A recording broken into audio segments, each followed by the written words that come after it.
97.1 Forever. Tayong mga nakakatanda sa mga bata ang basihan para maging mas maayos ang paglaki nila. Kaya nga dapat maging modelo tayo para sa kanila. Dahil kung ano ang nakikita nila sa atin, yon ang kanilang susundin. Dear Papa Dudut, 10 years old na ako noon. Tandang-tanda ko pa ang lahat. Maalinsangan ang paligid. Naglalakad kami ng Nanay Esther ko papunta sa kung saan-saan. Wala akong alam. Suot ko pa rin ang pambahay na suot ko noong natutulog ako. Naalala ko pa, natutulog pa ako noon. Oras ng siesta kasi. Nakasuot ako ng sandong asul na pakupas na ang kulay at may print. Nakashorts ako ng maluwang. Napaglumaang shorts yon ng aking kuya na pinamana sa akin. Hindi kasi makabili ng bagong mga damit. Kaya naman kung ano ang napaglumaan ng mga nakakatanda kong mga kapatid ay pinamamana sa aming mas nakababata. Sa mga salita kong ito ay alam nyo naman siguro na mahirap lamang kami. Sagad sa hirap. Ni minsan ay hindi kami nakaranas ng ginhawa. Bawat luha, pagod at sakit ay nakita ko sa aking ina habang pilit niya kaming binubuhay na mga anak niya. 8 kaming magkakapatid at siya lang ang bumubuhay sa aming lahat. Pare-pareho pa kaming menor de edad kaya wala siyang maasahang malaking tulong pagdating sa pagtatrabaho mula sa amin. Yung tatay ko naman, bago ipinanganak ang bunso namin ay nakapag-ibang bansa na siya. Akala nga namin ay eto na ang simula ng magandang buhay namin kasi balita namin sa mga kapitbahay kapag nag-ibang bansa daw ang isang tao, aasenso na siya. Pero hindi naman nangyari yon. Naalala ko na bago umalis si tatay ay nabaon pa kami sa maraming utang dahil maraming kailangang gastusin para matuloy lang ang pangingibang bansa niya. Ang sabi naman niya, lahat ng yon ay mababawi namin kasi lilipad na siya at makakapagtrabaho na sa abroad. Matutupad na ang pangarap niyang maiahon kami sa hirap. Nabuhayan kami ng loob lahat. Lalong-lalo na si nanay na habang nagkukwento si tatay sa mga plano niya ay nangingilid ang kanyang mga luha. Makalipas ang ilang buwan, maliliit lamang ang ipinapadala ni tatay. At lahat ng maliliit na perang yon ay napupunta diretsyo sa mga utang namin. Ayaw kasi ni nanay na lumaki pa ang interes kaya naman binabayaran na niya ng paunti-unti hanggat kaya niya. Wala kaming natitikman mula sa mga perang pinadadala ni tatay. Parang wala pa ring pagbabago. Mahirap pa rin kami. Hanggang sa lumipas ang 7 buwan, hindi na nagpadala si tatay. Ang sabi ng nanay ay baka naipit lamang ng amo ang sahod niya. Yon ang pinapaniwala niya sa amin. Naniwala kami. Pero makalipas ang 1 taon matapos itong umalis kahit mga sulat ay wala na rin. Sinubukan din nanay na makahagilap ng impormasyon tungkol kay tatay. Kung nasaan na nga ba ito. Pero wala siyang nakuhang sagot. Wala na. Wala na si tatay. Hindi na namin alam kung nasan siya at yun lang ang pilit na pinapatanggap sa amin ng aking ina. Patuloy ang aming paghihirap. Yun na yata ang forever namin, ang maging mahirap. Hindi ko alam kung paano kami magsisimulang masanay sa ganitong klase ng buhay. Yung tipong pagising namin ay pipilitin naming uminom ng maraming tubig para hindi kami makaramdam ng gutom habang naglalakad at naghahanap ng mai-ekstrahan ni nanay. Akay-akay niya kaming 8 anak niya habang nakikiusap sa mga tindahan, palinisan ng sapatos, karinderya, beer house, palengke at kung saan-saan pa kami madala ng aming mga paa. Sa may tindahan ng bigas dahil naaawa sa kanya ang may-ari ay pagsasalukin siya ng bigas para sa mga bumibili. Kapalit noon ay 1 kilong pinakamurang bigas para may maiuwi kami. Masaya na nun si nanay dahil may panglulugaw na kami. Habang kami ay nalulungkot dahil lugaw na naman ang makakain namin. Araw-araw ay ganito ang buhay namin. Araw-araw ay nakakaramdam kami ng gutom. Wala na ring nakapag-aral pa sa amin. Nakontento na lamang si nanay na kapag may oras ay dinadala kami sa isang daycare center. Doon lamang kami sa may labas. Sisilip at susubukang gayahin kung ano man ang ginagawa ng mga bata. Nung una ay pinapaalis kami ng guard at ng teacher, pero noong nakita nila na porsigido kaming matuto, kahit na konti lang ay hinayaan na lamang kami na makinig. Minsan kapag walang masyadong pumasok na bata sa klase ay maswerte na kapag pinapasok kami. Mabait din ang teacher doon kasi binibigyan niya kami ng papel at lapis na magagamit habang nag-aaral. Tinitipid namin yon. Kapag napudpud ang lapis, si nanay ang nagtatasa gamit ang isang kutsilyo na napulot niya dati. Kontento na kami sa ganon. At least, natututo kami kung paano magsulat at kumanta. Sa kalagayan namin ay alam kong si nanay ang pinaka nahihirapan sa lahat. May mga gabing tulog na kami habang siya ay gising pa at nakatulala pa rin. Marahil ay nag-iisip kung saan kami kukuha ng sunod na pangkaing isusubo namin. Balikan natin noong 10 taong gulang ako. Suot ko ang asul na kupas na sando at maluwag na shorts. Ginising ako ni nanay sa pagkakatulog at sinabing huwag akong maingay para hindi magising ang aking mga kapatid. Hindi ako nagtanong kung saan kami pupunta. Ang inisip ko ay baka pupunta kami ng palengke at maglilinis ng carrots tulad ng dati. Pero nang mapansin kong iba na ang dinadaanan ay doon ako nagtanong pero hindi niya ako sinasagot. Tahimik lamang ito at pilit na umiiwas ng tingin sa akin. Minsan nagmamadali itong maglakad at mamaya ay babagal. Akay-akay ako nito. Hindi ko alam kung ano ang plano ni nanay. May kalayuan ang pinagdalhan niya. Sumakay pa kami ng bus noon at binaba sa isang mataong barangay. Muli kaming naglakad. Hindi ko pa rin alam kung saan ang aming punta. Hanggang sa mapadako at mapahinto kami sa isang maliit na karinderya. Naisip ko na baka dito kami extra. Maghuhugas kaya ng plato si nanay? Ako kaya? Taga-abot ng asin o baso ng customer? Pumasok kami sa karinderya. Nakaupo kami sa pulang monoblock. Wala pang masyadong tao noon. Ilang minuto ang lumipas bago lumabas ang isang kaidaran noon ni nanay. Medyo may pagkakahawig sila. Ngayon ko lang nakita ang babaeng ito. Nag-usap sila at panakaw na tumitingin sa akin. Hindi ko alam kung anong nangyayari hanggang sa lumapit si Nanay Esther sa akin. Anak, dito ka muna ha. Saan po kayo pupunta, Nay? Babalikan ko ang mga kapatid mo. Tapos pupunta po kayo rito? Hindi anak. Ano po? Anak, alam ko masyado ka pang bata para maintindihan tong gagawin ng nanay. Pero ito na kasi yung pinakamagandang paraan para mabuhay ka. Hindi ko po maintindihan, Nay. Pwede na po bang umuwi na tayo? Baka kasi kising na sila, hanapin na tayo. Anak, ako lang ang uuwi. May iiwan ka rito. Bakit po, Nay? Kasi anak, di ba gusto mo makakain ng mga pagkain nakikita mo sa karinderya malapit sa atin? Yung adobo, sinigang at yung giniling? Opo, gusto ko po yun, Nay. Gustong gusto. Pag naiwan ka rito, makakain mo yun 3 beses sa isang araw. May kasamang turon pa yan para merienda at juice. Kung may iwan ka rito. Pero Nay, ayoko po. Anak, dito mas magiging maganda ang buhay mo. Lahat ng gusto mo, makukuha mo. May TV, tapos maraming pagkain. Makakapag-aral ka.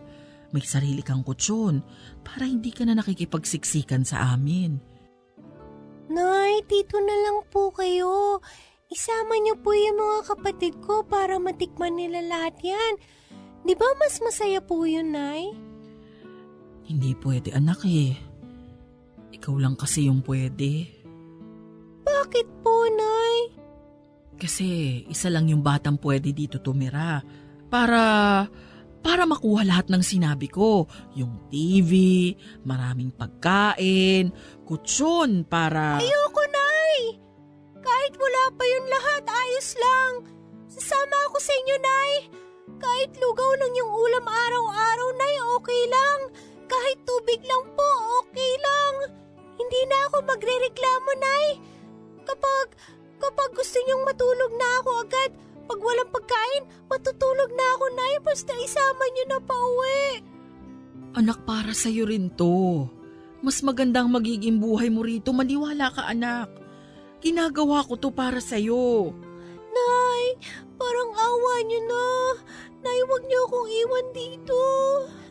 Magpapakabait na po ako.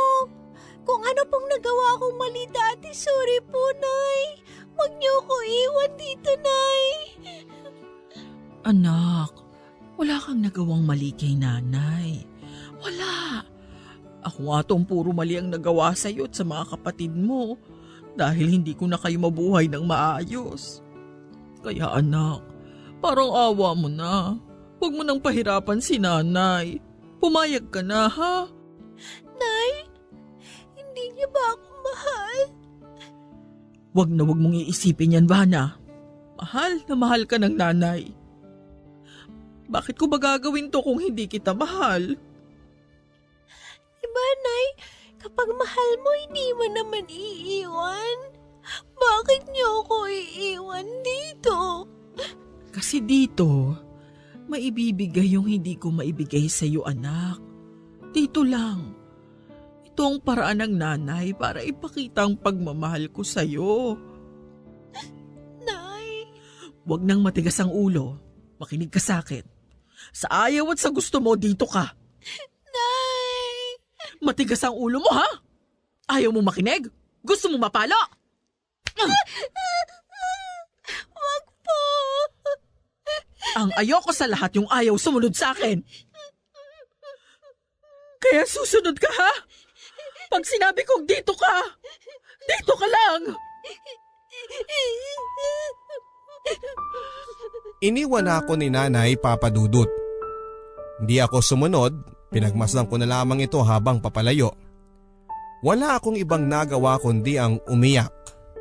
Maya-maya pa ay naramdaman ko na lamang ang pagyakap ng babaeng kausap ni Nanay kanina. Siya si Nanay Baby, second cousin ni Nanay. Siya ang may-ari ng karinderyang yon. Siya ang nagpalaki sa akin.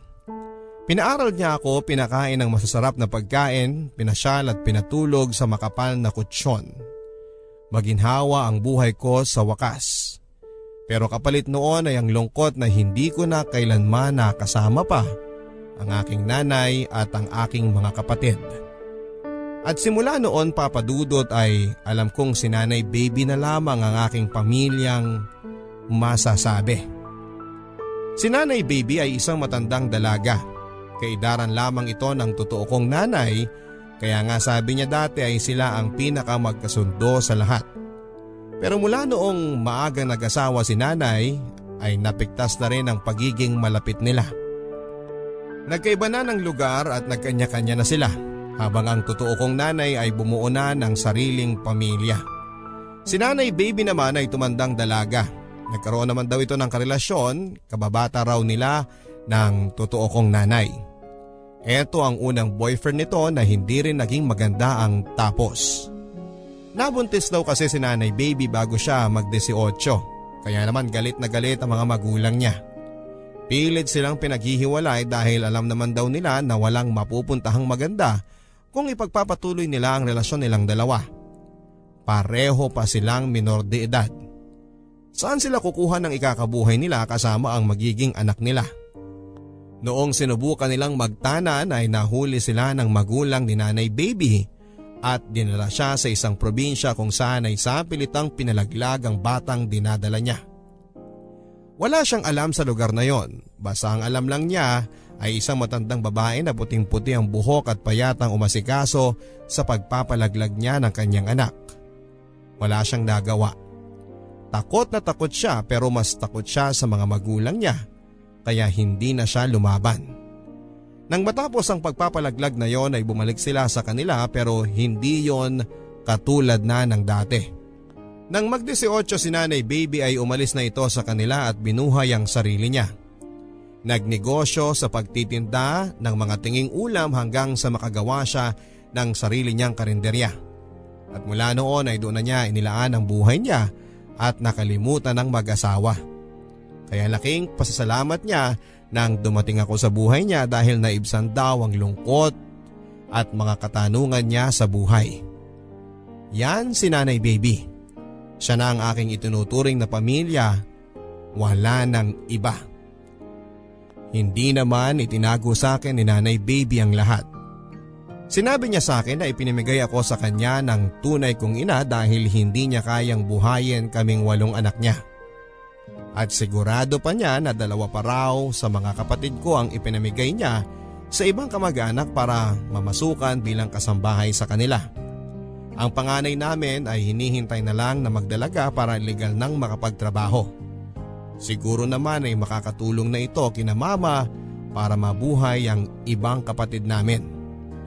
Noong bata ako ay hindi muna sinabi ni Nanay Baby kung nasaan ang kapatid ko at si nanay.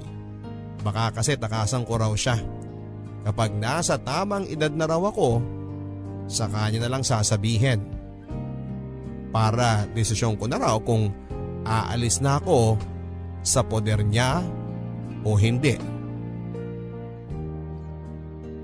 Noong sumapit na ako sa tamang edad ay oras na para malaman kung nasa na ang pamilya ko pero hindi ko na inalam kung nasaan. Nagtataka noon si Nanay Baby dahil ang buong akala niya ay gusto ko pa rin itong malaman. Hindi na. Ayoko na. Ito na ang buhay ko. Ang buhay na ipinilit sa akin ng totoong nanay ko. Wala nang lugar sa puso ko na balikan pa sila dahil pinamigay na nila ako. Para saan pa ang pag-alam kung kumusta na sila. Nakiusap ako noon kay Nanay Baby na hanggat maaari ay huwag niyang mabanggit-banggit ang totoo kong ina sa akin. Dahil dito ay marami akong naipong galit na madalas kong naipapasa sa ibang tao. Nagtanim ako ng galit sa mga magulang at sa kanilang mga anak na madalas nilang napababayaan. Wala akong amor sa mga batang nakikita ko kung saan-saan dahil kapag tinitignan ko sila, bumabalik ako sa pagkabata at bumabalik ako sa panahong inabandona ako ng tunay kong ina. Napansin ito ni Nanay Baby. Lalo na kapag may batang lumalapit sa akin. Pinagsasabihan niya ako pero wala akong maisagot na rason. Hindi ko alam kung maintindihan niya kung bakit ako ganon. Basta ayoko sa kanila. Tanggapin na lang niya yon. Saka sana ay matanggap niya ang katotohanang ayokong magkaroon ng pamilya. Ayokong magkaroon ng anak o asawa. Ayokong magkaroon ng anak. Kapag naiisip ko yon ay nagagalit ako. Hindi ako magsisilang ng bata sa madamot na mundong ito. Kahit kailan ay hindi. Kung mag-isa lang akong tumanda ay mas mainam. Ayokong may kasama ang kailangan kong suportahan. Sa mga ganitong pagkakataon ay parang ang sinusutil ako ng tadhana. Anumang iwas ang gawin ko sa mga bata ay may pilit na inilalapit dito ang tadhana. Si Kit-Kit. Ang batang isang araw ay bigla na lamang dumating sa karinderya namin ni Nanay Baby. Nakaagaw pansin sa akin ang dungis nito at ang t-shirt nitong maluwag na siguro ay t-shirt ng kanyang tatay. Nagmukha itong bestida sa kanya. Maiksi ang buhok nito na abot hanggang leeg. Malaki ang kanyang mga mata na mas lalong lumalaki kapag nakikita niya ang mga inihahanda naming pagkain. Madalas ko itong bugawin na parang langaw. Pero hindi ito natitinag. Ayaw ko naman siyang saktan dahil baka may makakita at mapabarangay ako bigla. At saka si Nanay Baby ay magaan ang loob niya sa batang ito. Madalas na itong binibigyan ng pagkain at pinapapasok sa karinderya para makainom ng tubig. Hindi naman siya mukhang pulubi. Alam kong may mga magulang pa siya. Kaya mas lalo akong naiinis dahil may isa na namang napabayaang bata dahil sa iresponsableng magulang. na bata ka! Hindi bata ang pangalan ko. Ako si Kitkit. Pilosopo ka rin ano? Sinasabi ko lang naman po.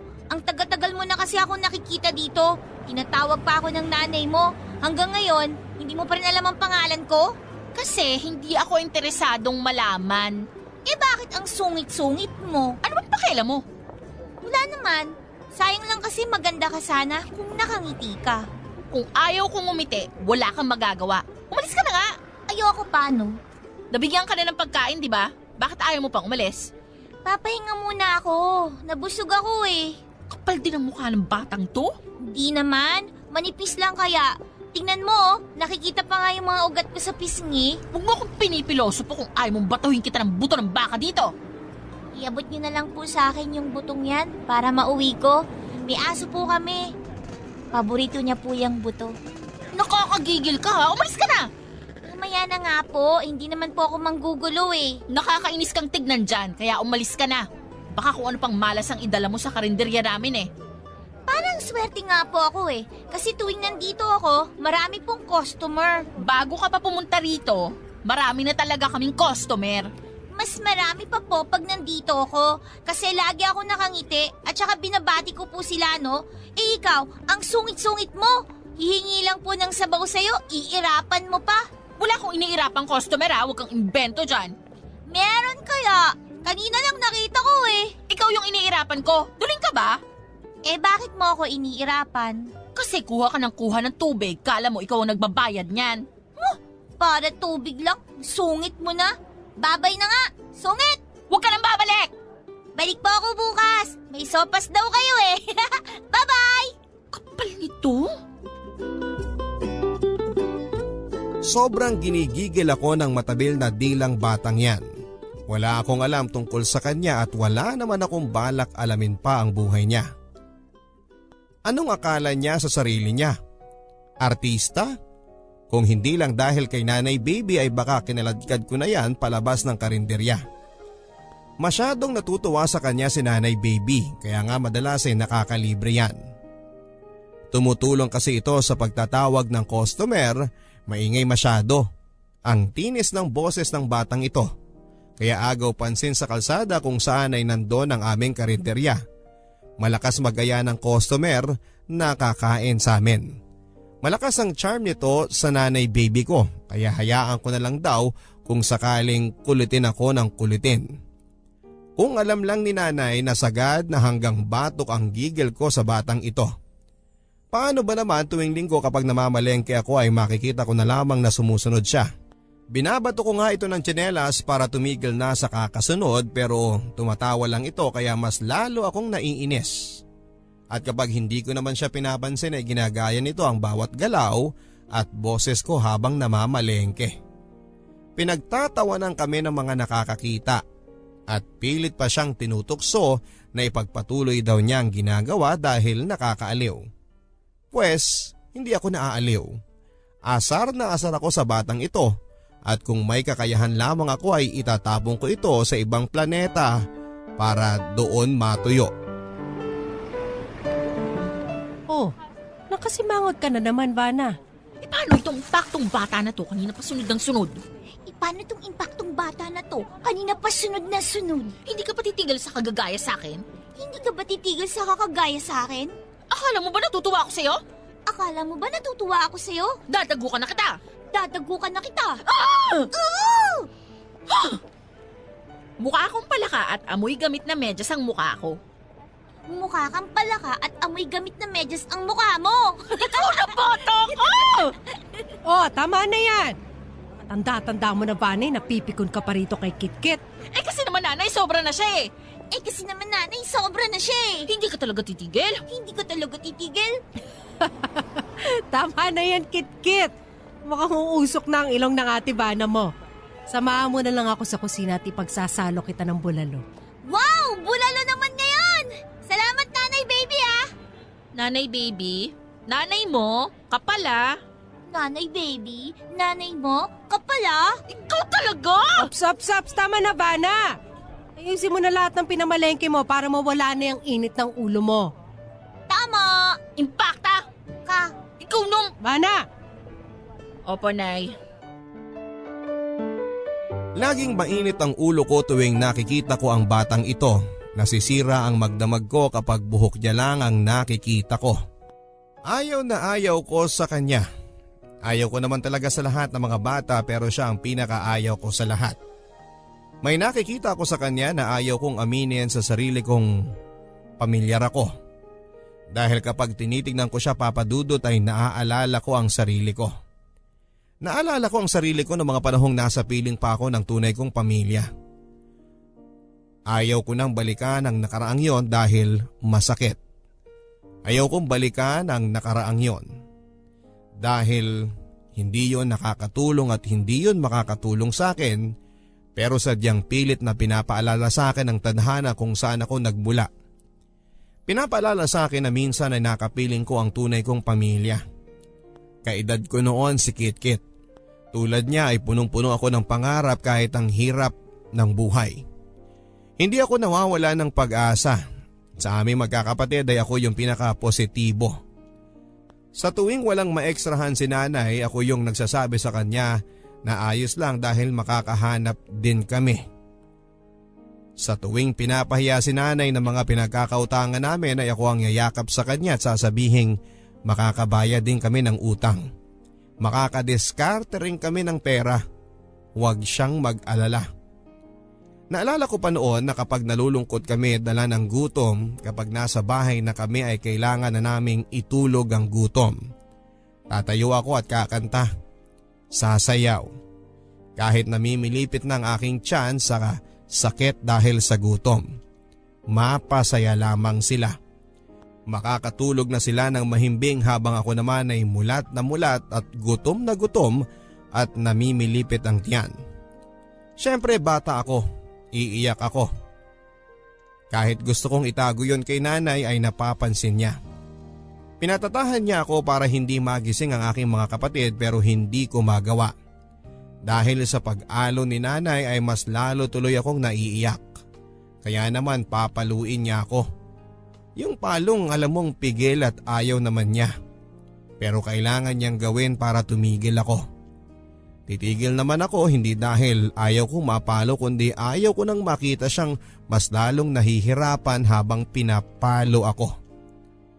Naging mahirap ang buhay noon. Tandang-tanda ko pa ang lahat. Pero hindi ako nawala ng pag-asa na balang araw ay aahon kami sa hirap. Yung sabay-sabay kami. Pero hindi ko na nakita pa sa amin dahil nailayo na ako sa kanila. At hanggang ngayon ay hindi ko alam kung pareho pa rin ba ng buhay nila o kahit papaano ay nakaahon na. Kapag binabalikan ko ang mga alaala ko sa kanila ay naninikip ang dibdib ko. Kaya nga sabi ko sa inyo kanina pa na ayaw ko nang balikan pa ang alaala nila. Pero sa tuwing nakikita ko si Kitkit, isa-isang bumabalik ang lahat. Kaya sana naunawaan ng Diyos kung bakit ayaw ko siyang makita dahil pinapaalala nito ang sugat sa aking nakaraan. Alam mo nanay, kapag lumaki na ako, yung mas malaki kina ate at kuya, pangako ay bibili kita ng maraming bigas. Talaga ba? Totoo ba yan? Samahan mo na rin ng fried chicken para naman mas masaya ang nanay. Hindi lang fried chicken nanay, pati maraming pork chop at soft drinks. Lahat yan matitikman mo kapag lumaki na ako. O di matulog ka na para lumaki ka na kaagad. Kasi gusto ko nang makatikim ng lahat ng sinasabi mo eh. Tapos nanay, titira tayo sa magandang bahay. Yung malaki maraming kwarto. Tigdalawa tayo ng kwarto. O bakit naman tigdalawa pa ng kwarto? Para pag nagsawa tayo sa isa, meron pa tayong isa pang matutulugan. Ay, ganun ba yun? Naku, nakakatuwa naman ang anak ko. Tapos, hindi ka na extra sa mga beer house o bigasan, nanay. Kasi magninegosyo tayo ng marami. Pipili tayo ng maraming bigas. Tapos tayo yung magbibenta. Yung magandang bigas, nanay ha. Hindi yung pinaghalo-halo yung mga puro lang. Masama yun Tinadayo nila yung tao Ano pang negosyo ang gagawin natin, anak? Dali, magsabi ka pa. Baka marinig ni Papa Jesus at bukas ibigay na niya. Tapos nanay, papagawa tayo ng tindahan ng mga damit. Di ba kailangan ng tao ng damit? Naisip ko kasi nanay, malaki ang kita doon. Kasi yung tao, araw-araw kailangan ng damit. Naku, maganda yung naisip mo, anak ah. Basta nanay, pangako, balang araw, matutupad lahat yan. Maniwala ka sa akin. Kailan ba ako hindi naniwala sa'yo? Basta dapat maniwala ka sa akin kasi ako naniniwala ko na magagawa ko lahat yun para sa'yo at para sa mga kapatid ko. Salamat anak ha. Mahal na mahal kita. Mas mahal kita, nanay.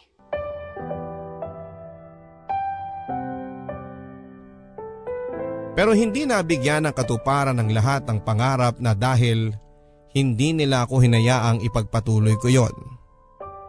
Sa tuwing naiisip ko ang naging usapan namin ng totoo kong nanay noon, pinaghalong galit at sakit ang nararamdaman ko. Pilit kong inaalis ang galit pero sa pagdaan ng panahon, mas nangingibabaw na ngayon ang galit kesa sa sakit.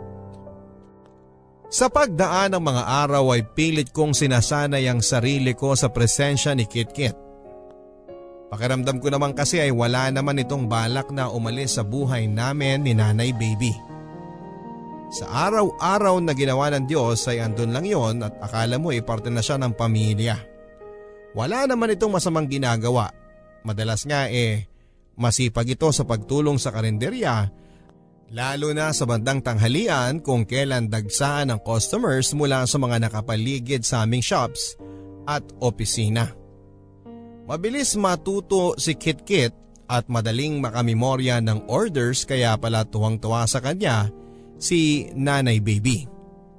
Hindi rin malikot ang kanyang kamay. Kapag may nakita itong pera ay ibabalik niya sa amin. Kaya tiwalang-tiwala si Nanay Baby na paiku-ikutin siya sa aming karinderya. Mukha namang mabait ito. Talagang wala lang akong amor sa kanya. Inunahan kasi ako ng inis sa kanya dahil naaalala ko ang sarili ko sa kanya. Pero kung sakaling maayos naman ang aking nakaraan baka naging close pa kami ng batang ito. Kung wala lang akong malaking issue sa buhay, baka kinupkup ko na ito. Pero hindi, talagang pinagtagpo kami ng tadhana kung kailan punong-puno ako ng galit sa puso ko habang siya naman ay punong-puno ng kainosentihan ang buo nitong pagkatao. Isang gabi habang nagliligpit na kami sa karinderya ay tahimik akong pinagmamasdan si Kitkit. Pawis na pawis ito at pati ang likuran nito ay basang-basa na sa pawis sa kakahila ng mga mesa at upuan para ayusin. Pinalakasan ko ang electric fan para mapreskuhan siya. Tumingin siya sa akin at ngumiti. Pinigilan ko ang aking sarili, ngumiti pabalik. Nang matapos itong iayos ang mga upuan at lamesa, ay saka nito naalalang punasan ang mga bakas ng kalamansi, patis at sabaw sa mesa. Tumakbo ito sa aming kusina para kumuha ng basahan. Sinundan ko siya ng tingin at nilabhan muna niya ang basahan. Tulad ng nakikita niyang ginagawa ni Nanay Baby. Saka siya nagmamadaling bumalik sa mesa para linisin ang mga ito. Hindi niya nahahalatang kanina ko pa siyang tinitignan at pinapanalangin ko na sana ay huwag niya itong mapansin dahil hindi ko alam kung ano ang tamang isasagot ko sa kanya. Ipinagpatuloy ko na lamang ang pagliligpit sa mga natirang ulam. Ang iba ay pwede pang iinit kinabukasan, yung iba ay ibibigay ko na lamang sa matandang lalaki na may alagang aso sa gilid ng kanto namin. Siyempre, hindi ko rin nakakalimutang hiwalayan ng iuuwing pagkain si Kitkit. Yun ang paulit-ulit kasing bilin ni Nanay sa akin. Asan ang magulang mo? Ano po? Kailangan pa ulit-ulit? Sabi ko, asan ang magulang mo? Nasa bahay po. Di ka ba nila hinahanap man lang? Araw-araw nandito ka. Gabi ka na ako umuwi. Hindi naman po. Nagpapaalam naman ako, Ate Vanna Alam naman nila na dito ako pumupunta. Di ka ba nag-aaral? Hindi po. O bakit? Hindi ka ba pinag-aaral ng magulang mo? Ayaw ko lang mag-aral. Tinatamad ako anong gusto mo? Ganyan ka na lang lagi.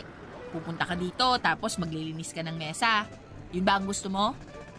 Masaya naman po ako. Matuto ka ngang mangarap. Dapat yung mga magulang mo piliting kang mag-aral eh. Gusto naman po nila akong mag-aral eh. Eh bakit hindi ka pa rin nag-aaral kung gusto nila? Kasi... Kasi hindi ka nila mahal. Grabe ka naman, Ate Vanna. Mahal ako ng magulang ko, no? Mahal? Kung mahal ka nila, dapat wala ka dito.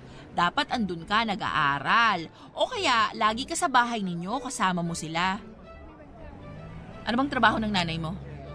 Sa opisina. Anong trabaho niya sa opisina? Yung nagsusulat, ganun. Anong sinusulat? Hindi ko alam eh. Basta may hawak siyang pera. Pera? Ano, bangko? Opo. Ano pa talaga? Opisina nga. Alam mo, magulo ka kausap. Eh, yung tatay mo, nasaan? Wala akong tatay eh. Pero may asawa ngayon si nanay. Yun yung tatay ko. Eh, anong trabaho? Opisina rin. Anong ginagawa sa opisina? Marami. Anong marami? Magbigay ka ng isa. Nagsusulat. Eh, lahat naman ata ng trabaho may sinusulat eh. Ano ba talaga? Basta may mga papel tapos nagsusulat. Ay, wala akong makuha magandang sagot sa'yo. Sa'yo naman kasi yung totoo eh.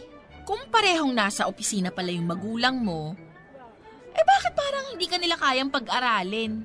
Ayaw ko nga pong mag-aral. Hindi pwedeng ikaw ang masusunod, no? Anak ka lang.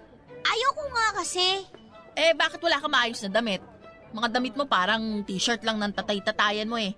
Masyadong malaki para sa'yo. Sa kanya nga po to. Maganda naman eh. Tapos presko pa. Anong maganda? Nung presko? Eh, halos hindi ka nga makalakad ng maayos dyan eh. Ayos na ako dito, Ate Vanna. Asan na ba yung ulam at uwi na ako? O bakit ngayon nagmamadali ka? Kasi baka hinahanap na ako sa amin eh.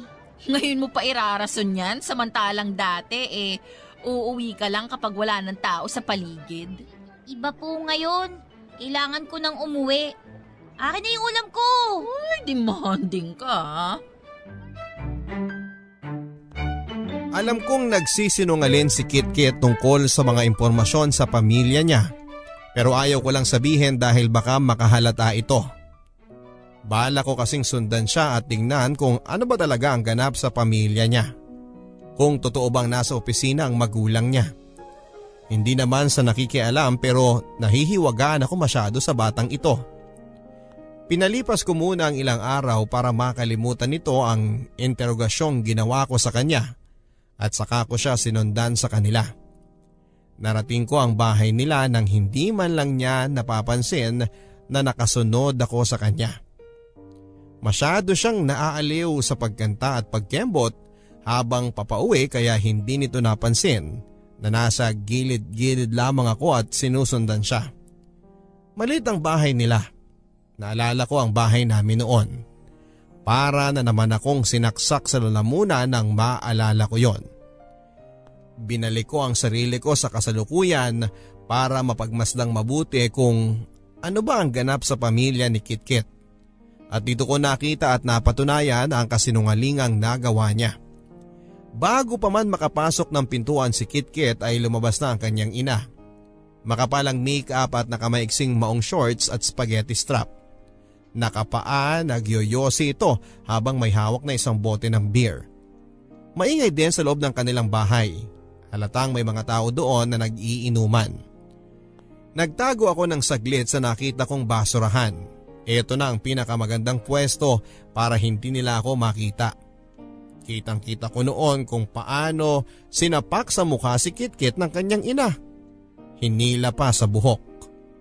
Nakita ko rin kung paano pigil na umiyak si Kitkit habang inaabot ang ulam na ibinigay ko at ang 50 pesos.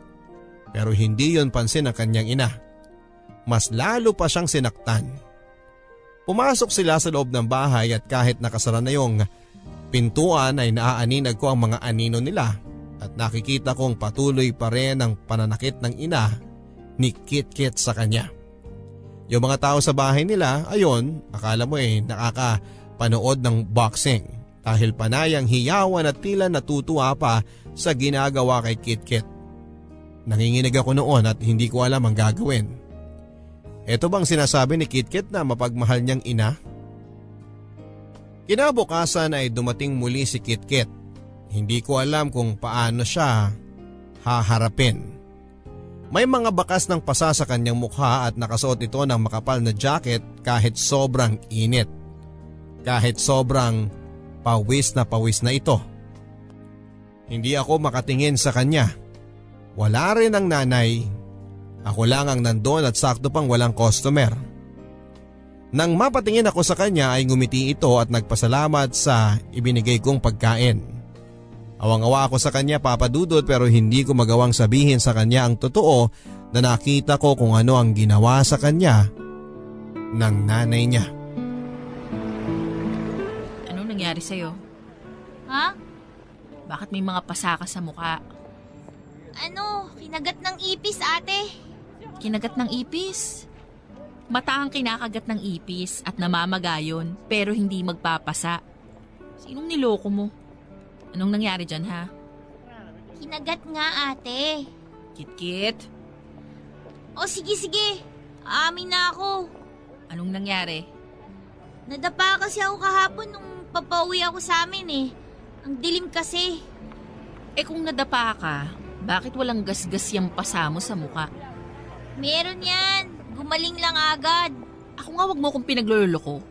Kagabi lang tapos gumaling ka agad? Mahilig kasi akong kumain ng gulay. Kaya mabilis gumaling ang sugat ko. Hoy, wag kang nagsisinungaling. Anong sabi sa'yo ng nanay, baby? Di ba? Wag magsinungaling? Hindi naman ako nagsisinungaling, ate. Umuwi ka na. Ayoko, ate. Tutulong ako sa'yo dito. Kaya ko na mag-isa dito. Umuwi ka na at ipahinga mo yung mga pasa at sugat mo. Okay naman kasi ako, ate. Oh, itong ulam. At itong 50 pesos. Kung yan lang ang kailangan mo, kunin mo na para makauwi ka na. Ate, ayoko. Umuwi ka na. Dito na lang ako, ate. Sige na. Bakit ba ang kulit mo? Umuwi ka na, kaya ko na to. Ate. Kit-kit, wag kang makulit ha. Pinapainit mo na naman ang ulo ko. Ate, wag mo na muna akong pauwiin, oh. Mas gusto ko dito, eh. Bahay niyo ang gustuhin mo, wag dito. Pero mas gusto ko kayong kasama, eh. Mag-isa lang ako sa bahay. Ayoko dun. Papara ako ng padyak dyan, ipapahatid kita sa inyo. Pero, ate. Huwag matigas ang ulo mo. Kung gusto mong makapunta pa dito sa karinderya.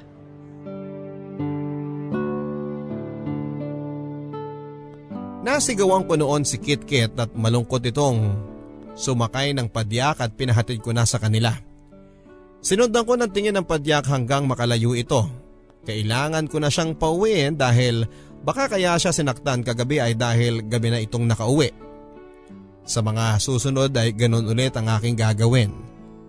Kung sakaling hanapin siya ni Nanay Baby ay ako na ang magrarason. Hindi ko alam kung paano yon sasabihin kay nanay. At alam kong hindi siya pwedeng makita ni nanay na ganon ang kalagayan na puro pasa at sugat. Hindi ko na alam ang gagawin ko. Buong magdamag ay si Kit-Kit ang nasa isipan ko. Paano kung saktan siyang muli ng nanay niya at wala ako roon? Patuloy kong inobserbahan si Kit-Kit. Nitong mga nakaraan ay paiwas-iwas lagi ang tingin sa akin. Madalas ay long sleeves ang suot nito at nahahalata ko ang pagpahid nito ng cream sa mukha ng pampaputi. Sa isipan ko ay ito ang paraan ng batang ito para itago sa akin ang pasa sa mukha niya. Kaya kapag dumarating ito sa karinderya ay sinisimangutan ko na ito para umuwi na. Pero parang wala itong pakialam. Ilang beses ko lang siyang nilalagpasan, alam kong nahahalata niya pero hindi lang ito umiimik. Ganito ang balak kong gawin hanggang sa kusa na itong hindi pumunta sa karinderya. Mabuti na lamang at wala madala si Nanay Baby dahil may inaasikaso silang programa para sa mga kabarangay namin noon kaya halos hindi na ito nagpupunta sa karinderya. Kaya bago pa man siya maabutan ni Nanay Baby ay gusto ko nang masiguro na hindi ito babalik pa sa karinderya. Ayaw ko na siyang makita roon dahil nararamdaman ko ang konsensya dahil wala akong nagawa noong nakaraan. Wala akong nagawa noong gabing nakita ko siyang sinasaktan ng kanyang ina. At ngayon ay parang nagbubulag-bulagan muli ako dahil hindi ko pa rin magawang gumawa ng aksyon para matigil na ang ginagawa ng kanyang nanay sa kanya. Alam kong patuloy pa rin siyang sinasaktan base sa mga pasa niya na imbis na kumupas at mawala ay mas lalo pang nadaragdagan. Ayoko naman siyang tanungin muli sa mga yon dahil alam kong magsisinungaling lamang siya. Ewan ko kung bakit pilit niyang pinagtatakpan ang ginagawa sa kanya ng kanyang ina. At ewan ko rin kung paano nito natitiis gawin sa kanya ng kanyang sariling ina ang mga yon. Minsan habang walang customer at nakaupo ito sa isang monoblock habang minamasay ang kanyang paa, nasa tingin ko naman ay may pilay dahil nang dumating siya ng umaga ay paika-ika ito. Tinanong ko siya kung anong nangyari at ang sabi niya ay nadapa siya dahil hinabol siya ng aso. Isang kasinungalingan na naman. Alam ko yon pero hindi ko na nagawa pang mag-usisa dahil nakakapagod humanap ng totoong sagot sa isang taong mas pipiliing yakapin ang kasinungalingan. Pinabayaan ko siya noon. Gusto ko siya ang kusang lumapit sa akin para magsumbong dahil kung ako lang ang magpupumilit sa kanya, hindi ito aamin at patuloy itong magsisinungaling. Nang hindi ko na matiis ang kalagayan niya ay kumuha ako ng 100 piso sa lalagyanan ng pera. Inabot ko yon sa kanya. Walang salita. Akala niya ay may pinabibili ako kaya agad-agad siyang tumayo para gawin kung ano man ang ipinag-uutos ko. Pero agad itong natumba sa pagkakabigla ng pagkakatayo niya. Inalalayan ko siya hanggang sa makabalik sa kanyang pagkakaupo. Pinagalitan ko. Namula ang kanyang mukha sa hiya at doon ay sinabi kong umuwi na siya at kunin na ang 100 piso para may maiuwi siya sa kanila. Umiling lamang ito. Masyado raw malaki ang inaabot ko. Bigyan ko na lang daw siya ng 50 at ulam na may sabaw. Humindi ako. Ang sabi ko ay kunin na niya ang 100 dahil mas marami itong mabibili kesa sa 50. Umiling siya. Kahit wag na lang daw basta wag ko lang siyang pauwiin. Napipika na ako noon dahil ayaw nitong makinig sa akin. Sinigawan ko siya para sindakin at sumunod sa akin pero ayaw pa rin niya. Paulit-ulit ko siyang tinatanong kung bakit nga ba ayaw nitong umuwi sa kanila. Ayaw ba niya ng mas komportableng lugar? Mas okay ba sa bahay nila kumpara sa karinderya na maingay? Nakakapagod at maraming langaw? Bakit ayaw niya? Alam ko naman ang sagot dito pero gusto ko lang sa kanya mismo manggaling ang sagot pero sa pagkakataong yun ay alam ko namang wala akong makukuhang sagot sa kanya. Nang maubusan na ako ng pasensya ay binuhat ko na ito palabas ng karinderya at saktong may dumaang tricycle. Sinabi ko kung saan siya ihahatid at saka ko binayaran. Bago nakaalis ang kanyang sinasakyang tricycle ay binulsa ko na sa kanyang shorts ang 100 at sinabing mag-ingat siya. Madalas na akong hindi makatulog ng maayos sa gabi, Papa Dudut. Masyado akong ginugulo ng isipan ko tungkol kay Kitkit. Nakakasakit ng ulo ang ganitong pag-iisip sa kapakanan ng ibang tao. Hindi ako ganito. Alam kong hindi ako ganito dahil wala akong pakialam sa mga tao sa paligid ko kundi sa sarili ko. Alam kong wala akong pakialam sa lahat lalong-lalo na sa mga bata at kabilang na doon si Kitkit pero ngayon ay parang may pumipitik sa puso ko at nagsasabing baguhin mo ang nakasanayan mo. Baguhin mo ang puot mo. Baguhin mo. 6:00 na ng umaga isang Sabado at maaga kong natapos ang pagdidisplay ng mga pagkain sa karinderya. Masyadong maaga dahil hindi naman ako nakatulog pa kaya mas pinili kong bumangon na lamang sa kama at simulan ng magluto at magbukas ng karinderya. Habang naglalagay ako ng tissue sa bawat mesa ay nakita kong dumating si Kitkit. Ang aga nitong dumating. Napakunot noo at saka kinapa ang aking bulsa. May 50 pesos akong nakuha at iaabot ko na yun sa kanya para muli ay pauwiin na pero nung akma akong lalapit sa kanya ay bigla itong tumakbo palabas at saka nagsisigaw ng good morning at bawat taong nakasalubong nito ay inaaya niyang pumasok sa loob ng karinderya para kumain. Ano pa bang ginagawa mo dito? Hindi ba sabi ko naman sa'yo, huwag ka nang pupunta dito? Ano pa bang ginagawa mo dito? Di ba sabi ko naman sa'yo, huwag ka nang pupunta dito? So balik na naman tayo sa ganyan. So balik na naman tayo sa ganyan. Naku, wag mo akong simulan ha. Naku, huwag mo akong simulan ha. Hindi ka titigil? Hindi ka titigil? Ay, sorry, Kit-Kit. Hindi ko naman alam, Ate Ivana, kung bakit nagagalit ka sa akin eh. Wala naman akong ginagawang masama sa'yo, di ba? Mabait nga ako sa'yo, di ba? Kasi sabi ni Nanay Baby, mabait ka naman. Kaya dapat daw mabait din ako sa'yo. Pero parang hindi naman po eh. I'm sorry, Kit-Kit. Hindi ko sinasadya. Ba't ka pala? Hindi ko nga alam bakit ako lapit ng lapit sa'yo kahit lagi mo ako inaaway. Kasi naniniwala naman ako na kapag maging mabait ako sa'yo, magiging mabait ka na rin sa akin. At sana tatanggapin mo ako kasi gusto kitang maging ate ko eh. Wala akong ate. Kit-Kit. Kung may nagawa man ako sa'yo dati na mali, sorry ate ha. Sana mapatawad mo na ako. Pero kung iba naman yung nakagawa ng mali sa'yo, o sige, ako na lang din yung magsasorry. Para hindi ka na ganyan. Para hindi ka na laging galit. Kit-Kit!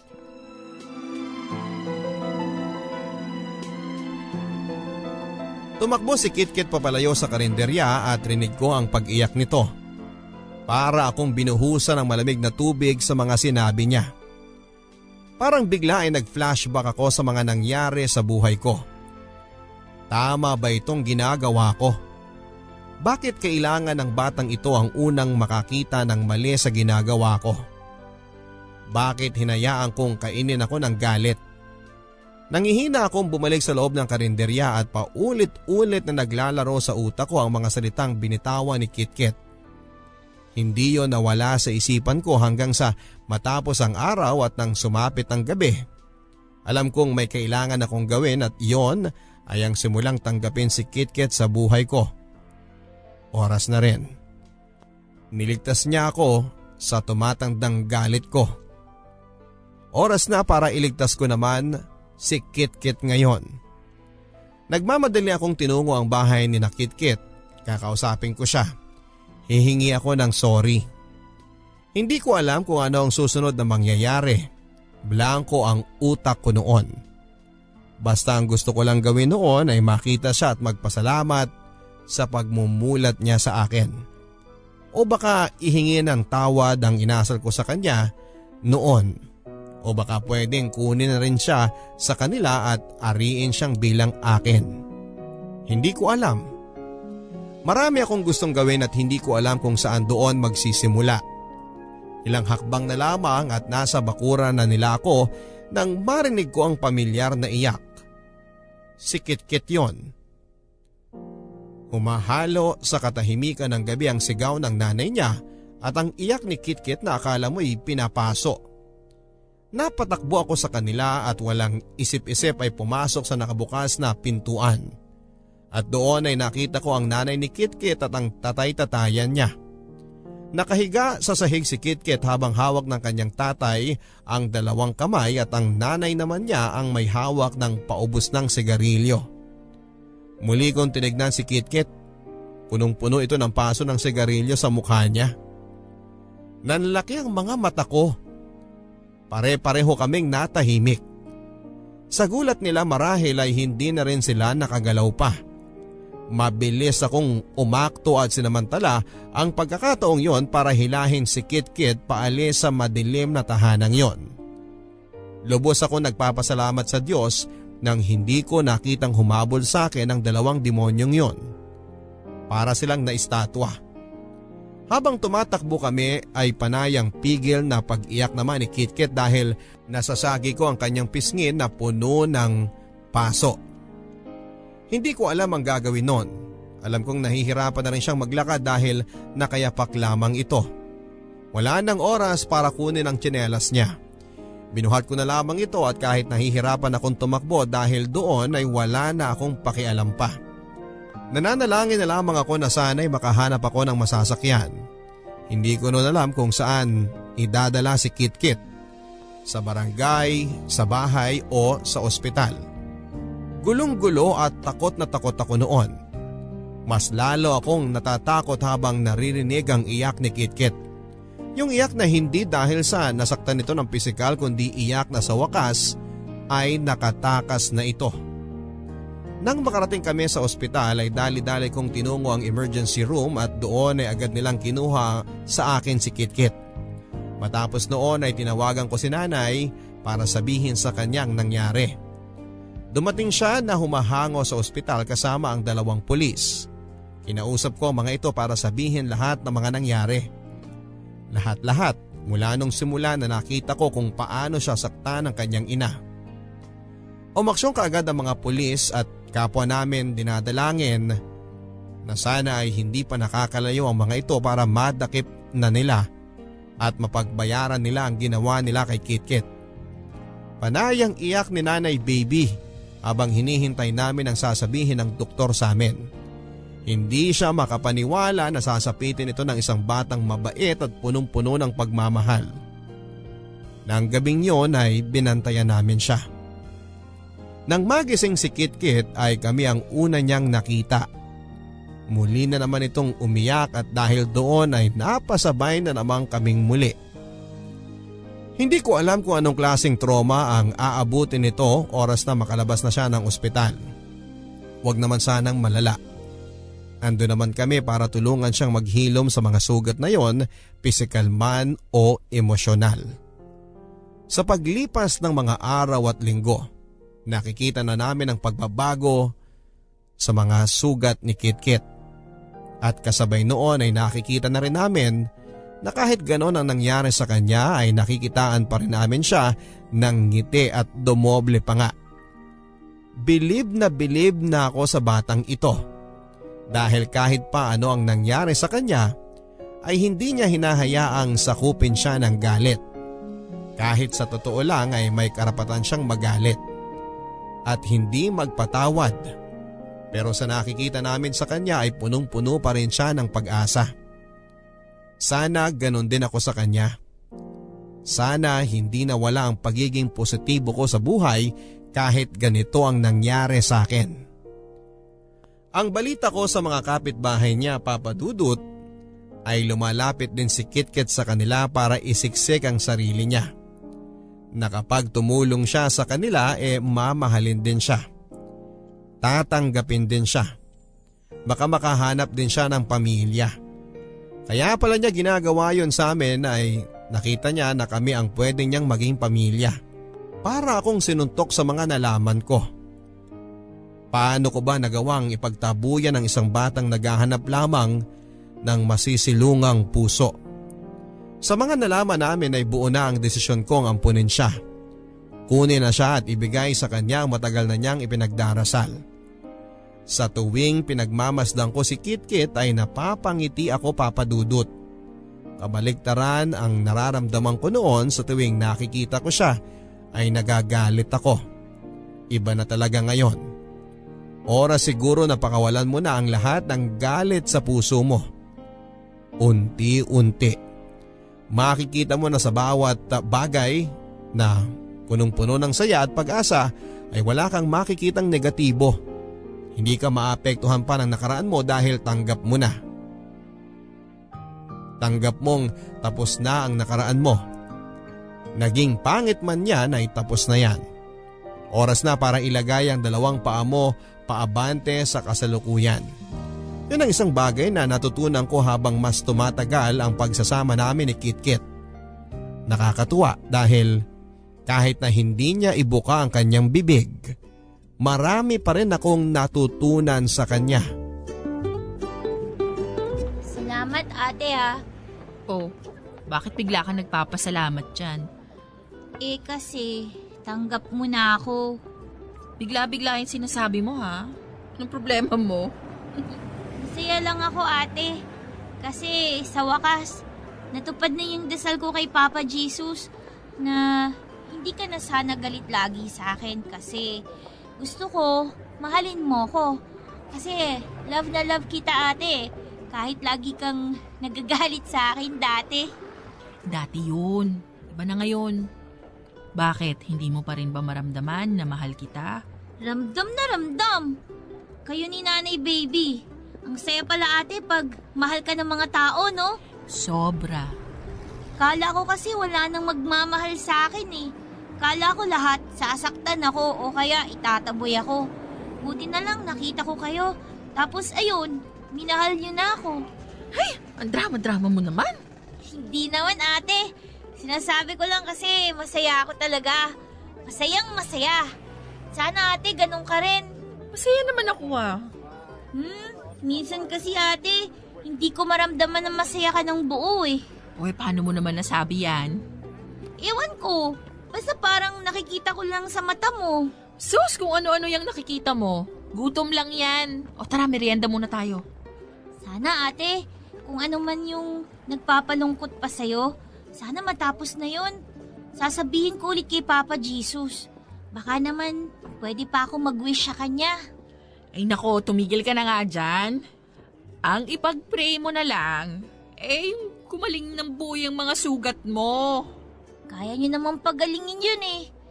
Yung sugat mo kasi ate, hindi nakikita, pero nararamdaman mo. Mas kailangan gamutin yan. Dami mong alam Tara na, baka hinahanap na tayo ni Nanay Baby. Oras na ba? Oras na ba para siliping muli yung nakaraan at doon ko simulang hanapin sa sarili ko ang pagpapatawad? Asa na kaya ang tunay kong nanay? Ang mga kapatid ko, nakakakain ba sila ng tulad ko? Umasenso na ba sila? Hinahanap-hanap ba nila ako? Naiisip pa rin ba nila ako kahit na masaya sila? Nagsisisi ba si Nanay Esther na pinamigay niya ako kay Nanay Baby? Umiiyak ba siya sa gabi kapag naaalala ako? Ang dami-dami kong tanong. Mga tanong na natatakot akong mabigyan ng kasagutan dati. Pero ngayon ay parang gusto ko nang malaman ang sagot dahil hanggat hindi ko nalalaman ang katotohanan ay patuloy akong magiging malungkot. Oras na ba para hanapin at patawarin ko sila? Ang inyong kapuso at kabarangay, Vanna. May mga bagay tayong natututunan kahit na hindi naman natin ito hinihingi o hinihiling. Minsan may mga taong nagiging instrumento para matutunan mo ang mga bagay na pikit mata mong itinatanggi dati. Sa naging kwento po ni Vanna, nasabi naman niya sa atin ang mga bagay na natutunan niya. Mga aral na sa kanya lang natisod noong nakilala niya si Kitkit. Hindi niya lubos na inakala na ang isang bata ang magpapamulat sa kanya sa maraming bagay. Bata ang dahilan para matuto siya. Bata ang dahilan para ngayon ay magpatawad po siya.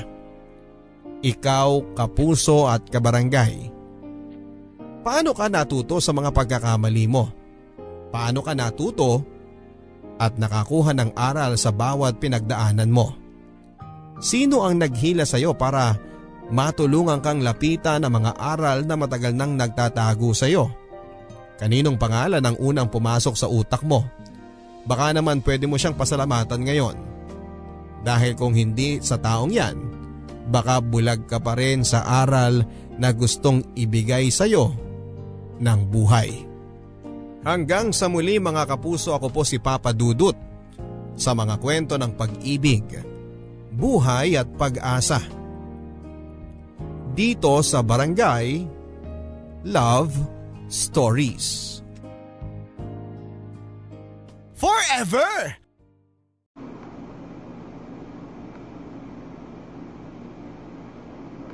Hello? Hello?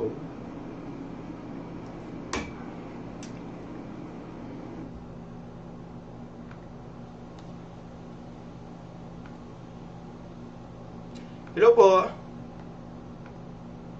Sana naririnig ako. Ayan. Hello po. Check nga natin kung naririnig.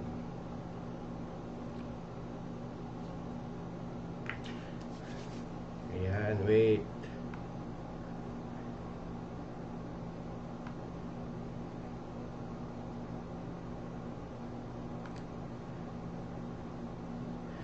Ayun. Perfect. Nakikita niyo ba ako, guys? Naririnig niyo po ba ako?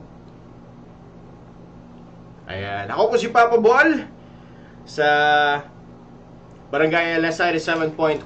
Ayan. Nandiyan pa rin po tayo mga kabarangay at tuloy pa rin ang syempre pagbibigay ligaya namin sa inyo through radio at online. Ayan. Syempre sa mga kabarangay natin. Ayan.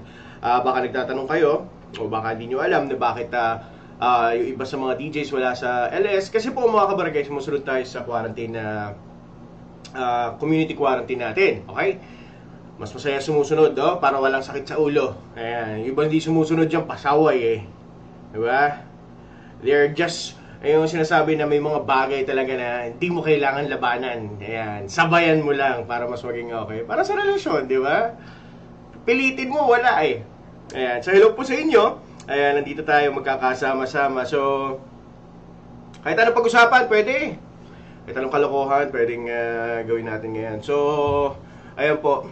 Share nyo Ayan, share nyo. At syempre, kung wala naman kayo sa Facebook, kung wala rin kayong magawa, sawa na kayo sa mga pinapanood nyo, kinig kayo lagi, Barangay LS 97.1 FM. Meron din kami TikTok. Ayan, syempre, usong-uso TikTok ngayon, lalo na walang ginagawa. Nakakarami na yung iba dyan ng TikTok videos. Ayan. So, follow nyo kami sa TikTok. Barangay LS 97.1. Ayan. So, batiin muna natin. Hello pala mga nanonood. Kaila Lai Corpus. Hello po sa inyo. Kaila Kevin Bilog. Ayan. Hello sa inyo. Kaila Perry Jane Lindio. Ayan. Paki-share Ayan. Like and share nyo po.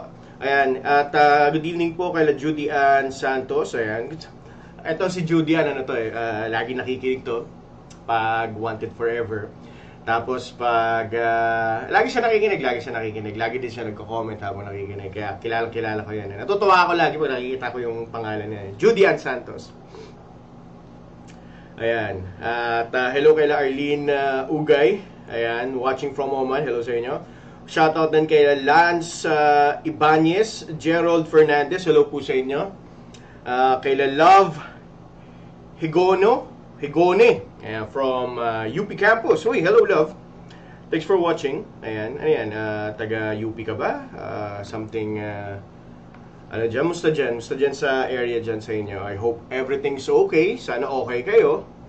At sana makasurvive. Kasi I think 40 days na, 40 days na tayong quarantine. So, musta naman? Okay pa ba kayo? Sana okay pa kayo. Solid papa, sabi ni Froilan Lotino. Ayan. At syempre, kasama natin nanonood yung mga taga Valenzuela City. Si Arlene Ugay. I still have a picture of you, Papa Ball, with we. Totoo. Pwede mo ba mas ma-post dito sa Facebook Live?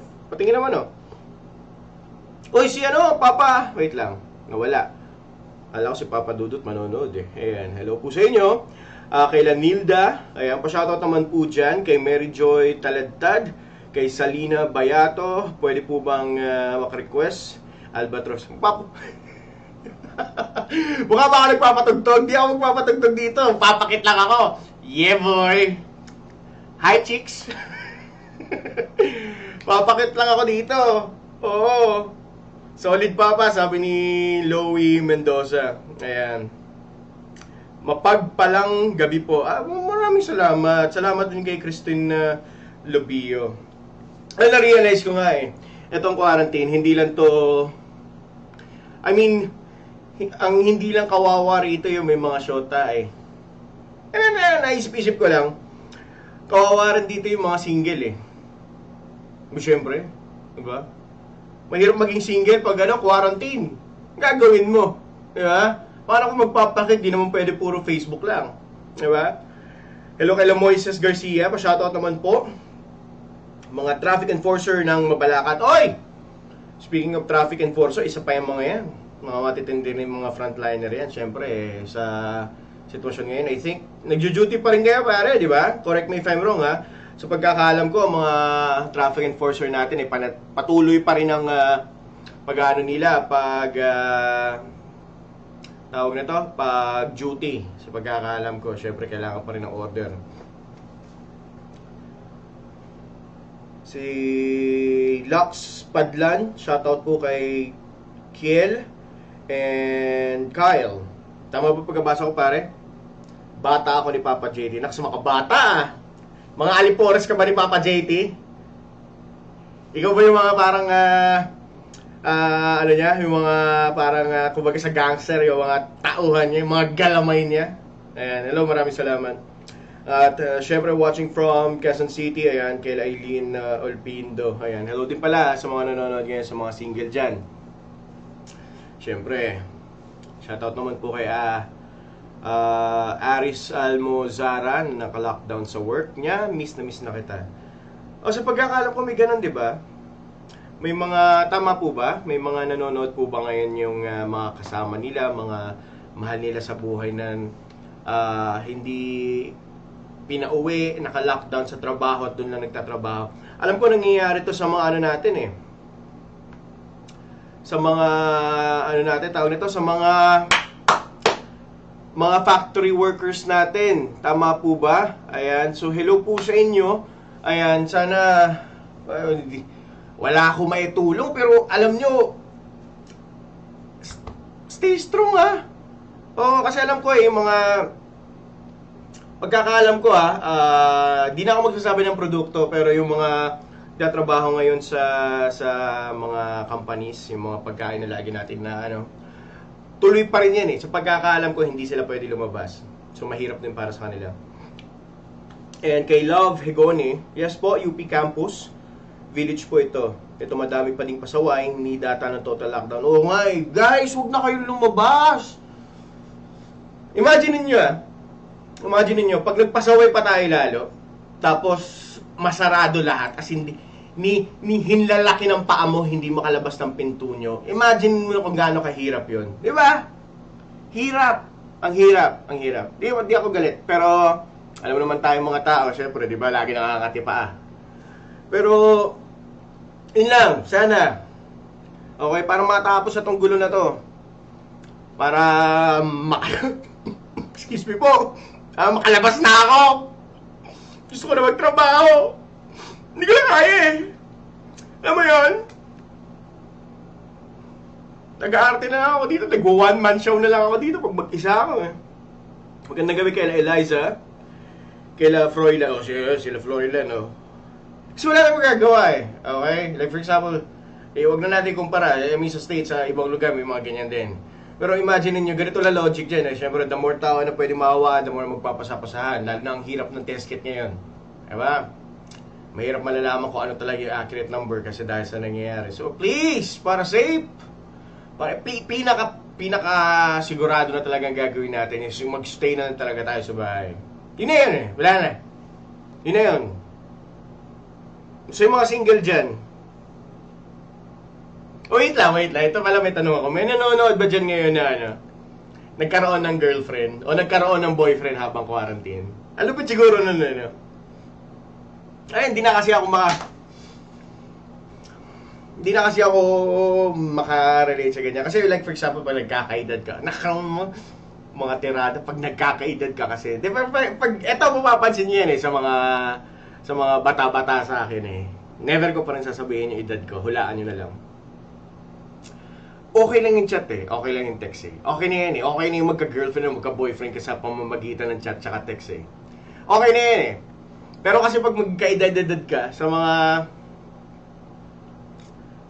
ano ko dyan, mga kaedad ko, parang hindi na kami kontento sa ganun. Hindi pwede ganun lang. Lalo na kung naghahanap ka na yung pangmatagalan, yung pang-asawa na talaga. Hindi pwede chat at text lang. Kailangan namin, gusto namin nakakasama namin yung tao. Gusto namin nakikita namin lahat ng imperfection sa mukha niya. Gusto namin nakikita namin yung kung ano man nunal, mabilang namin yan. Yun ang gusto namin. Kaya kung ano, hirap para sa amin na parang pag medyo may edad-edad ka na, tas single ka pa. Ang hirap lumandi sa Facebook kasi nakakairita na. Nakakatamad. Sabi ni June Mercado rito, Papa Bol, musta? Balita ko walang balita sa'yo. Eh, syempre. Ganyan talaga yung mga babe. Yung mga good boys. Nasa bahay lang, hindi nagpapasaway. Ganyan talaga kami. Diba? Kaya wala talagang balita sa akin kasi hindi ako nagpapasaway. Kasi kung nagpasaway ako, Makikita niyo ako, binabalita na ako ngayon, nasa presinto ako, lumabag ako sa quarantine rules, di ba? Magano na ako, sorry po! Ayoko mangyari yun. Ayan. Hello kay Marie Ann Velasco. Hello po. Pabati po kay Dane Delabahan. Pakisabi po, sorry po kasi... Sorry po, huwag na siyang magalit sa akin. Ano ba yan? Boyfriend mo ba yan? Uy, si Venus Alde, oh. Siya daw. Nagkaroon siya ng boyfriend habang quarantine. Demanding naman, Charet. Joy Suway. Hindi kasi dun sa... Hindi naman sa demanding, Pero yung idea na, yun eh. Kung gusto mo na maayos na relationship, gusto mo magkaroon ng tamang partner, hindi ka makakita. Eto, real talk, Kasi syempre, real talk tayo. Hindi ka makakita ng ganong klaseng tao, hindi mo makakita ng matinong relasyon na makikita mo lang sa chat or sa chat lang naging kayo. Kailangan meron kayong bonding, nagkasama kayo. Meron kayong mga moments kung saan mas napagtibay ang isa't isa. Hindi lang as magsyota, Kasi nag-bonding kayo, yung tipong alam nyo ugali nyo pag hindi kayo, alam nyo rin yung ugali ng bawat isa pag kayo. Yung ganun, di ba? Alam nyo rin yung ugali ng bawat isa pag magkaibigan. Ganun yun eh. There's different levels pag gano'n pagdating sa bagay. Pag may edad ka na, gano'n kami. Kasi, paano ba? Kumbaga, ayaw na namin mag-aksaya ng panahon. Yan. Kasi pag sa Facebook, sabi ni Love Higone, kasi sa Facebook, maraming pakipot at sinungaling. Pwede! Isa yun. Kasi nakaka-create ka ng ibang personality pagdating sa Facebook. At pangalawa, maraming ang gano'n, no? Oo nga. Pangalawa, hindi naman sa pakipot siguro. Siguro hindi lang talaga interesado. May karapatan silang gawin na magtaray o magsupla doon, di mamansin, kasi Facebook lang naman yan. Madali mag-ignore ng message sa chat, di ba? Pakibati po ang Manaya family. Hello po sa Manaya family. Siyempre, hindi ko kayo makakalimutan. Hello po sa inyo dyan. Sino pa dyan yung mga nagkaroon ng pag-ibig? Pag-ibig sa loob ng quarantine. Nakaroon mga title. Silang gawin na magtaray o magsupla. Kasi etong story na to, like for example, yung magkakaroon ng love story dyan. Parang parang hindi ko pa nabasa talaga yung libro, pero yung kasi, yung love in the time of cholera, nung time na yung cholera ang laganap noon, yung pag-ibig na namuo noon na nagkakamatay yung tao. Parang ganun eh. Posible hindi mangyari ngayon. I'm sure na may mga pag-ibig, may mga love na namumuo ngayon, di ba? Kahit quarantine, kahit hindi ka makalabas. Posibleng wala. Mahirap na magtiwala, sabi ni Marianne Velasco. Ayan. Hello kala Joy Suwayan. Sa panahon ngayon, sa magjojowa, LDR feels na. ECQ pa more. Di ko alam ano yung sabihin ng ECQ. Hindi ako updated sa Naks. Si Kevin Bilog, nag-high miss kay Venus. Nung malandi ka, kuya,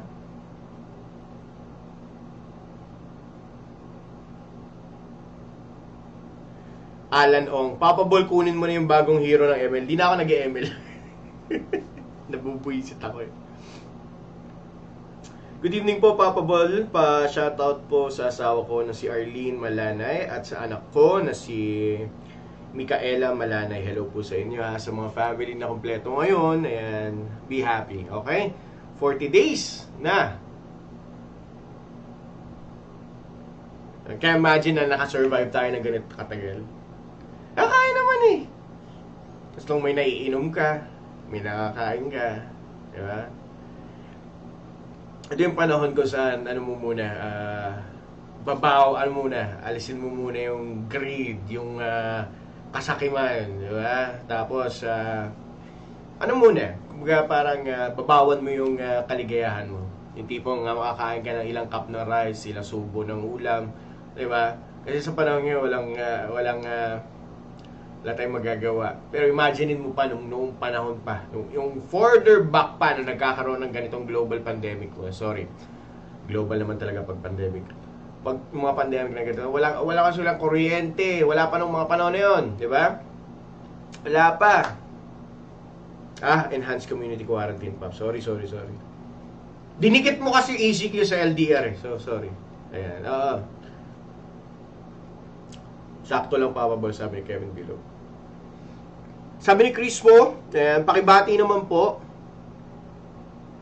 Probinsya naman pong hindi ako makauwi. Ayan. Sa nanay ni Chris po. Hello po sa inyo.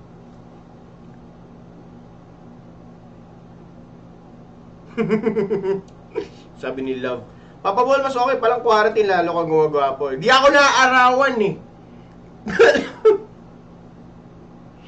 Kahit sino naman siguro magmumukhang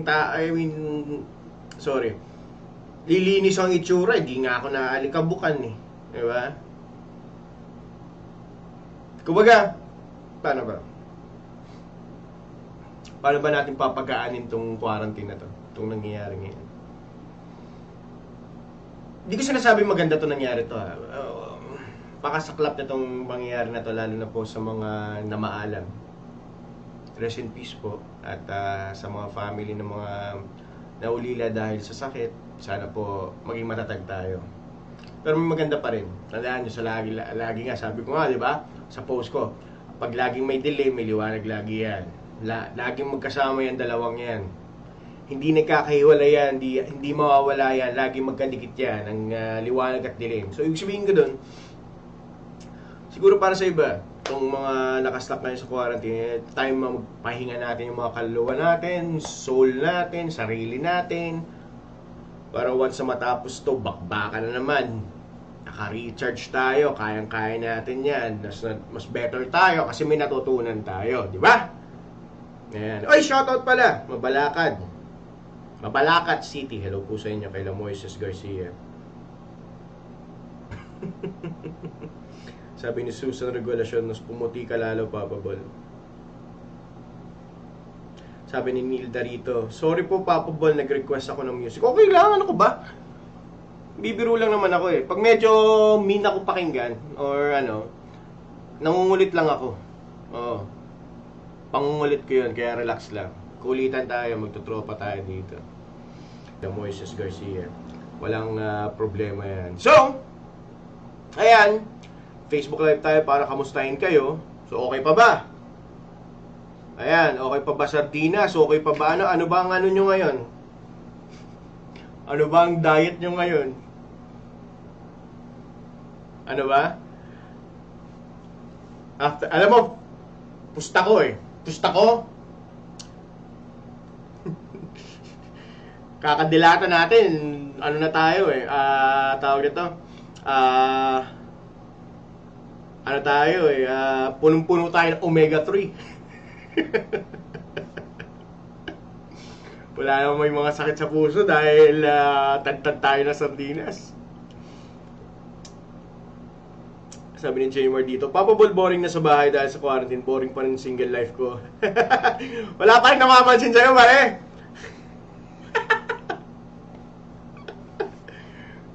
Ayusin mo kasi makipag-usap, diba? Yun nga pwede mo nga take opportunity to sa mga single na lalaki dyan.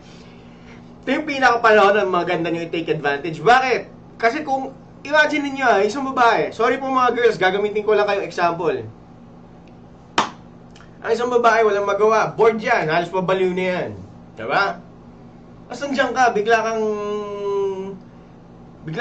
mag-i-swoop in, parang si Superman, biglang lilitaw. Ililigtas siya sa walang kwenta niyang buhay ngayon kasi wala siyang magawa at ikaw yung magpapaligaya sa kanya. So imaginein mo yung oportunidad na yun na bored siya, wala siyang magawa, tapos biglang ang ganda ng mga banat mo, ang ganda ng mga pakikipag-usap mo sa kanya. At tingnan natin kung hindi magkagusto sa'yo yan. So ngayon, bilang isang lalaki, nakakreate kayo ngayon ng illusion na ikaw lang yung lalaking kailangan niya, lalo na sa panahon na to. Siyempre, mahuhulog loob niyan sa'yo. Diba? Iyan yun. Diba? Kaya good luck po. Ayan. So, hello po kay Den Enrico. Ayan, hello po sa mga nanonood. Kay Estakyao. Estakyao. Hindi ko pa rin mabasa yung tama yung ano niya, yung pangalan niya. Anyway, maraming salamat po sa panonood ng Facebook Live ko. Ayan. Salamat po sa pag-share. Salamat po sa pagsuporta. At gusto ko lang ipaalala po sa inyong lahat na hindi po tayo nawawala. Okay, hindi tayo mawawala. Kasi lagi nandiyan, mapapakinggan nyo po kami sa radyo, sa 97.1. At syempre, mapapanood nyo yung mga kulitan namin sa TikTok, sa Barangay LS 97.1. Pwede nyo rin ako i-follow. Ayan. Sa Facebook ko, sa Papa Bol, PAPA space BOL po yan. Sa Twitter and Instagram ko, Papa Bol 971LS po yan. Okay? So you can follow me dyan. Hindi ako masyado nag-update ngayon sa Facebook ko kasi meron akong kinakaadikan laro ngayon. Nagma-Monster Hunter ako. Malupit yung game. Kailangan mo mag-ride. So anyway, maraming salamat po. At ano ba pwedeng sabihin? Well, yun nga.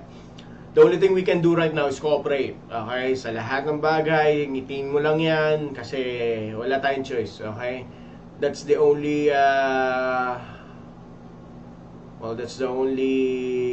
reasonable, logical solution sa nangyayari sa atin ngayon. So, better talaga mag-stay lang tayo sa bahay. Okay? Kasi kung titiisin nyo, huwag nyo papansinin yung tagal ng quarantine na to, matatapos agad yan dahil wala na mahahawaan yung virus.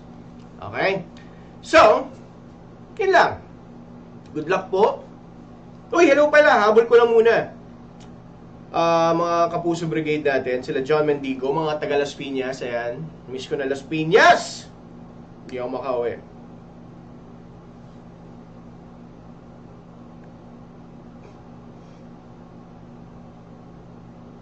Hi pala kay Marjorie Ann. Ayan, tagal niya daw akong crush. Wala kang taste. Kung crush mo ako. De, joke lang. joke lang. De. Salamat. Di kasi ako sanay. Di totoo lang. Kasi high school, elementary, hindi ako sanay na sinasabi, ay, crush kita ba? Walang gumaganon sa akin eh. Oo, wala. Never ko naranasan yun.